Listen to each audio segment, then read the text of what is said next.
पश्चाताप। एक मेहनती और ईमानदार नौजवान बहुत पैसा कमाना चाहता था क्योंकि वो गरीब था और बदहालती में जी रहा था।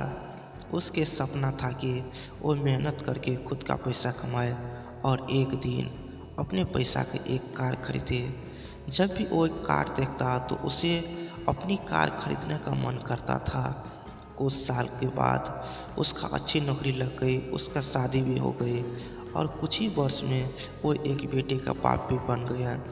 सब कुछ ठीक ही चल रहा था, मगर फिर भी उसके एक दुख सताता था कि उसका पास उसका अपनी खुद का कार नहीं था। धीरे धीरे उसने पैसा जोड़कर एक कार खरीद ली। कार खरीदने का सपना पूरा हो चुका था और इससे वो बहुत खुश था। वो कार की बहुत अच्छी तरह से देखभाल करता था और उससे शान से घूमता था।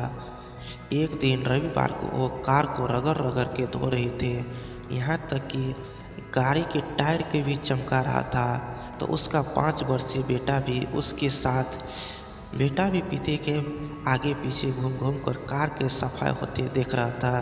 कार धोते धोते अचानक आदमी ने देखा कि उसका बेटा कार के बोनट पर किसी चीज़ से कुचर कुचर कर कुछ लिख रहा है। ये देखते ही उसे बहुत गुस्सा आया। वो अपने बेटे को पीटने लगा और उसने इतना पीटा कि उसका हाथ का उंगली ही टूट गई। दरअसल वो आदमी अपनी कार को बहुत चाहता था और वो बेटे की इस शरारत के बर्दाश्त नहीं कर सका। बाद में जब उसका गुस्सा कम हुआ तो उसने सोचा कि जाकर देखो कि कार के कितने खरोंच लगी है।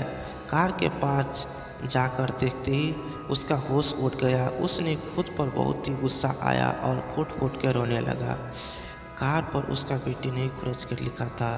एक कहानी से हमें ये सीख मिलता है कि हमें किसी के बारे में कोई भी गलत राय रखने से पहले या गलत फैसला लेने से पहले हमें ये सोचना ज़रूरी है कि वो आदमी किस नीयत से ये काम किया। दोस्तों, अगर आपको एक कहानी अच्छा लगे तो लाइक शेयर सब्सक्राइब करना मत भूलिएगा और अगली कहानी आप किस टॉपिक पर चाहते हैं उसके लिए आप कमेंट में ज़रूर बताइएगा।